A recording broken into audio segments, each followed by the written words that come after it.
Baik, bukan tunggu dulu ya. Yang disebut namanya jawab dengan ucapan hadir.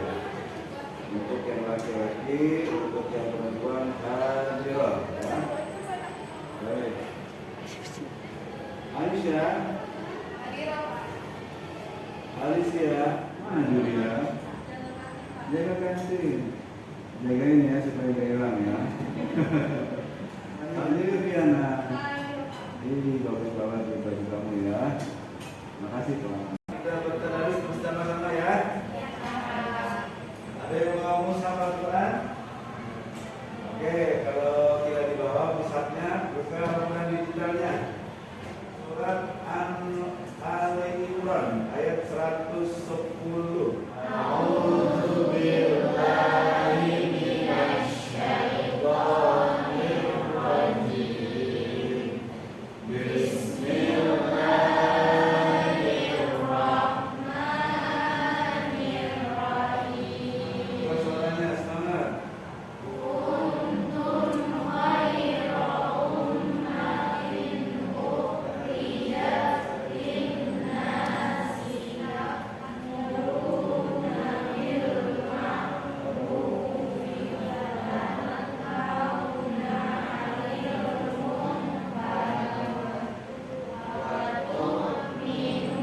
billah walau amana ahlul kitabi lakana khairan lahum minhumul mu'minuna wa aktsaruhumul fasiqun.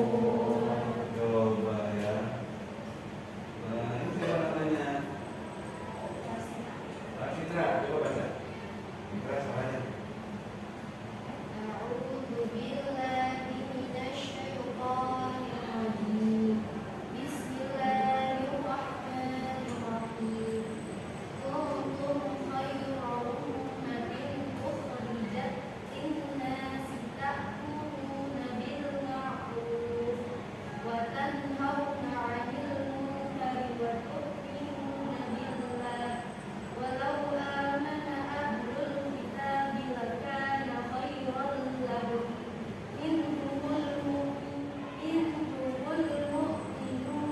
wa aktsaruhumul fasiqun. Sadaqallahul azim. Angkat tangannya. Allahumma anna bil Qur'an waj'alhu lana imaman wa nuran wa hudan wa rahmah.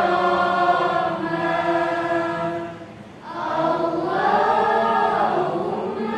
zakkirna minhu ma nasina wa 'allimna minhu ma jahilna warzuqna tilawatahu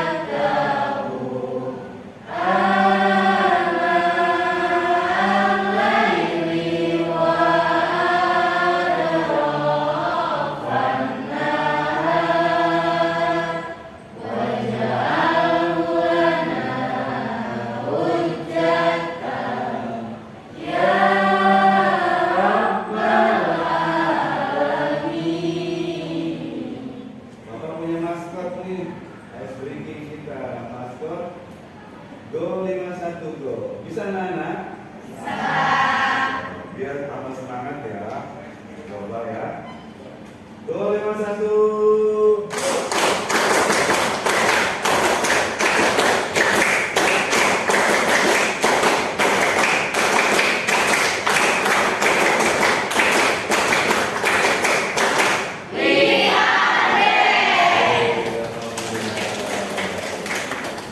Nah, baru semangat nih ya.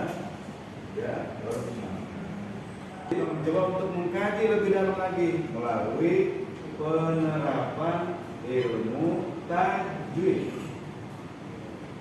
Bapak minta tolong ya, siapa ya?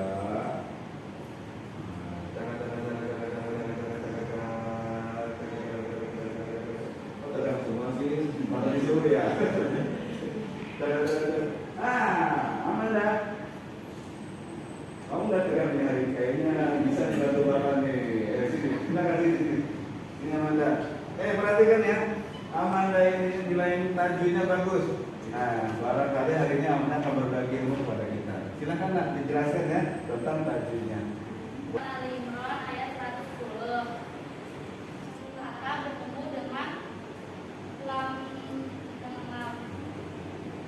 Selanjutnya ada hukum bacaan idomimi lahu min kumu karena mim bertemu dengan mim.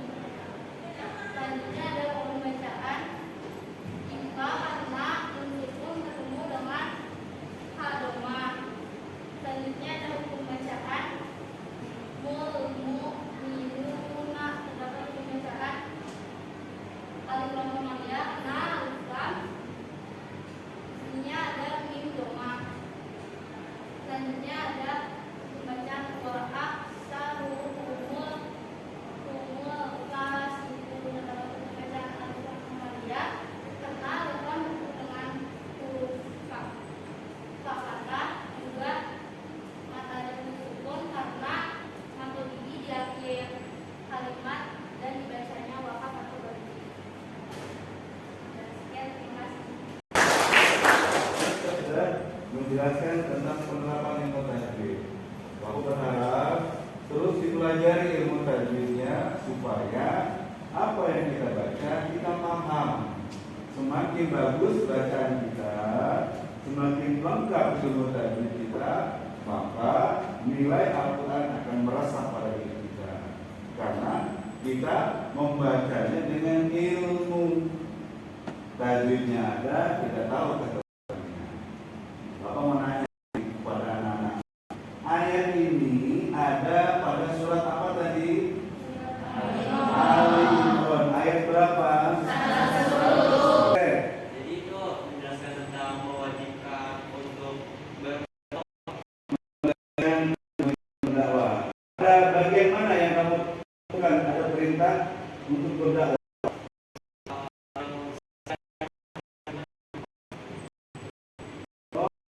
Ada lagi yang bisa menemukan yang mana kira-kira ada perintah berdakwahnya? Ayo. Pada kata mana? Nah, yang tepat itu ada perintah menyuruh kepada yang ma'ruf, mencegah yang munkar. Ini disebutnya berdakwah, menyuruh kepada yang kebaikan, mencegah dari perbuatan munkar. Jadi ayat berdakwah. Ini ngomong-ngomong soal dakwah, ada yang punya pengalaman tentang berdakwah? Pernah kamu? Alhamdulillah. Aisyah tahu tentang berdakwah itu? Pak, saya mau bertanya. Silakan. Contoh dari dakwah itu seperti apa ya, Pak? Yang kamu tahu apa? Apakah kayak seperti misalkan Ustadz sedang ceramah-ceramah gitu? Nah, jawabannya tepat. Contoh-contoh yang kita ketahui, Ustaz sedang berceramah, habib sedang mengisi pengajian, ulama-ulama sedang bertabligh, itu contoh berdakwah. Berdakwah mereka itu dengan lisan. Ya, tapi model-model berdakwah buat mereka itu kan orang-orang tertentu, ya, punya kapasitas, punya jamaah yang banyak. Kita jangan terlalu muluk-muluk seperti itu. Kayaknya kita nggak mungkin pas seperti mereka. Ada dakwah yang lebih sederhana. Nah, dakwah di antara kita ada yang mencoba untuk berbagi pengalaman dan punya pengalaman. Oh, kamu, siapa namanya? Diviana. Di mana? Mau nggak kamu berbagi pengalaman dengan teman-teman kamu? Oke. Silakan. Beri semangat dong untuk teman kita. Sebentar lagi fokusnya Bapak Ibu ya. Bapak ini mas itu ya.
Saya tuh menggunakan hijab dari kelas 3 SD. Nah itu saya udah tetap sih sampai masuk MTS terus sampai sekarang juga masuk SMA. Alhamdulillah. Terima kasih kepada Sari dan Aisyah. Jadi menurut teman-teman semua, apakah menggunakan hijab itu wajib atau bagaimana? Jadi seorang muslimah wajib menggunakan hijab atau lepas copot? Wajib. Ya, jadi Allah memerintahkan kepada setiap muslimah untuk menggunakan hijab. Hijab merupakan salah satu cerminan diri muslimah yang baik. Tapi untuk menyempurnakan akhlak atau perilaku yang lebih baik lagi, kaum muslimah disertai dengan akhlak yang baik juga. Jadi nggak cuma pakai hijab, tapi akhlaknya kurang baik, atau nggak pakai hijab itu lebih parah. Nggak pakai hijab tapi akhlaknya baik juga nggak seimbang gitu loh. Jadi tuh kita harus menimbangkan antara perilaku dengan akhlak. Perilaku kita menggunakan hijab dalam keseharian untuk yang muslimah ya, yang cowok. Terus akhlaknya juga harus diimbangi. Kita harus punya akhlak yang baik. Kalau misalnya kita pakai hijab tapi akhlak kita kurang baik, itu kan sama aja kayak bukan lebih sia-sia sih, lebih kayak belum mencerminkan muslimah yang sejati gitu. Jadi menurut saya juga sebagai muslimah kita harus menimbangkan antara perilaku dengan akhlak. Perilakunya kita menggunakan hijab keseharian, gak lepas copot, terus kita menutup aurat. Kita boleh menutup aurat kepada yang berhak diperlihatkan seperti orang tua atau suami kalau udah punya. Tapi yang kita lakukan karena pakai hijab. Allah itu menyuruh setiap kaum muslimah untuk menggunakan hijab, tapi diimbangi dengan akhlak yang baik. Percuma juga atau langsung nilainya 0 kalau misalnya kita pakai hijab tapi akhlak kita belum baik. Jadi harus disempurnakan dua-duanya agar kita menjadi muslimah yang sejati. Sekian dari saya, kurang lebihnya mohon maaf. Wassalamualaikum warahmatullahi wabarakatuh. Allah Akbar. Ya Pak ya. Jadi Bapak minta, yuk sama-sama kita perbaharui, tingkatkan selain berhijab juga berakhlak. Terima kasih ya Jadi yang sudah berbagi kepada kita tentang pentingnya hijab dan akhlak. Kultum, oke. Kamu pernah kultum? Ya. Di mana? Di sekolah. Di sekolah. Gak apa-apa. Ini biar begini penggemarnya banyak nih di rumah satu ya kan?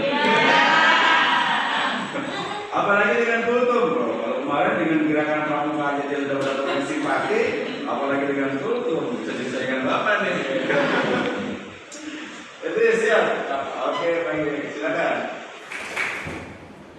Bismillahirrahmanirrahim. Assalamualaikum warahmatullahi wabarakatuh. Waalaikumsalam warahmatullahi wabarakatuh. Alhamdulillahirabbil alamin wa bihi nasta'in ala umuri dunya wa din. Wassalatu wassalamu ala asrofil anbiya'i wal mursalin wa ala alihi wa sahbihi ajmain. Rabbi shrah li sadri wa yassir li amri wahlul 'uqdatam min lisani yafqahu qawli. Amma ba'd. Seiring puji yang tak pernah henti, marilah kita panjatkan kepada Allah yang Maha Suci. Senandung rindu yang tak pernah layu, marilah kita panjatkan kepada Allah yang Maha Tahu. Segenap sanjung tertumpu hanyalah milik Allah yang Maha Agung. Selawat berikai salam, marilah kita sanjungkan kepada mahkota alam. Pelipur lara di kala duka, pengobat kolbu di kala rindu, penenang hati di kala disakiti, yakni Habibana wa Nabiyana wa Rasulana Muhammad sallallahu alaihi wasallam. Hadirin rahimahumullah, izinkan saya untuk menyampaikan kultum tentang peran pemuda Islam. Berbicara mengenai pemuda pasti identik dengan masa muda, yakni masa yang paling tepat, masa yang paling kuat untuk senantiasa taat kepada Allah sang pemilik nikmat. Hal ini seirama dengan pendapat seorang ulama tafsir Al-Quran, Syekh Aba Al-Fida Ismail bin Katsir. Beliau mengatakan dalam kitab tafsirnya bahwa masa muda adalah masa yang penuh dengan kekuatan setelah sebelumnya berada pada masa kelemahan. Rasulullah pernah berkata, loh teman-teman, tiangnya agama itu adalah pemuda dan pemudinya. Hal ini pun ternyata diamini oleh seorang sahabat Rasul, Khulafa ar-Rasyidin juga, yaitu Sayyidina Ali menyebutkan Sabanul Yaum Rijalul Yaum Imadul Gor, yakni diakui juga oleh filsuf barat menyatakan bahwa the youth of today are the leaders of tomorrow. Yang artinya adalah bahwa pemuda hari ini adalah pemimpin masa depan. Kurang lebih artinya sama begitu.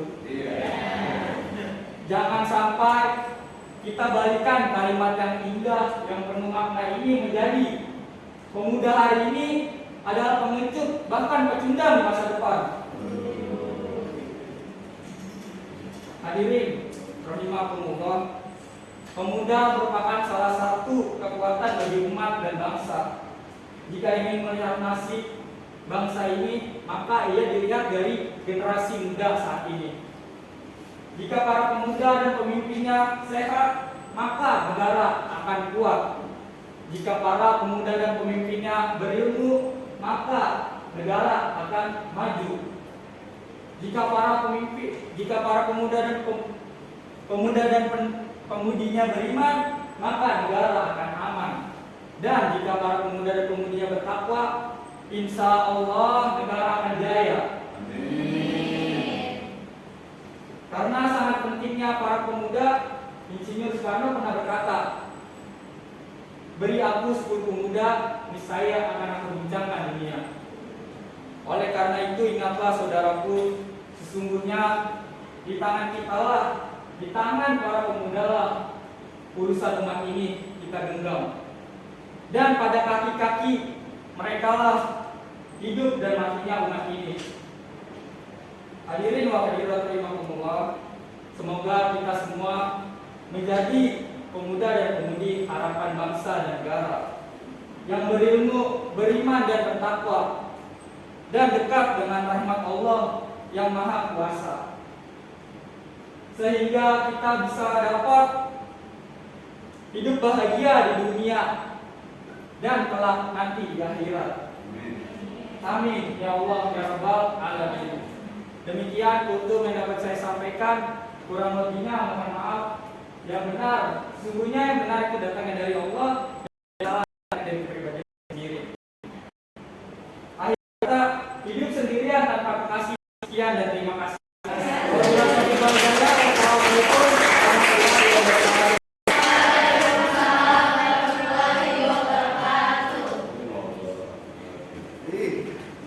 Banyak guys, Idris atau yang bagus banget ya. Kalau mengajak orang yang tadinya belum baik menjadi baik, yang sudah baik menjadi lebih baik lagi. Alhamdulillah, dua teman kalian sudah berbagi pengalaman di dalam hal yang tadi. Tapi Bapak juga berharap mudah-mudahan ke depan ada banyak lagi pengalaman-pengalaman yang kita dapatkan. Nggak usah jauh-jauh, dari kelas ini saja kita bisa saling bertukar pengalaman, pendapat demi menambah wawasan keagamaan kita. Terakhir, ya, Bapak minta kepada anak sekalian, baik di rumah, lingkungan yang terdekat, tidak mesti harus yang muluk-muluk. Ajak adik, ngaji deh ngaji, kita sholat berjamaah, makan berjamaah. Itu contoh nak berdakwah yang sederhana, nggak usah yang muluk-muluk seperti yang kita lihat. Ada Pak Ustadz berceramah, ada Pak Kiai bertausiah, ada Habib sedang menyampaikan tablik akbar. Tidak seperti itu. Ada yang sederhana, kayak tadi. Ada diajak ngaji tadarus berjamaah, ada sholat berjamaah, ada makan berjamaah. ciptakan di rumah kita dengan keluarga, bangun nuansa-nuansa keagamaan. Itu juga sudah termasuk berdakwah. Jelas ya? Paham ya? Oke, ada pertanyaan? Ada? Baik, kalau tidak ada pertanyaan, terima kasih atas kesempatannya. Lebih dan kurangnya mohon maaf. Kita tutup pembelajaran kita siang hari ini dengan membaca doa. Subhanallahumma wa bihamdika asyhadu an la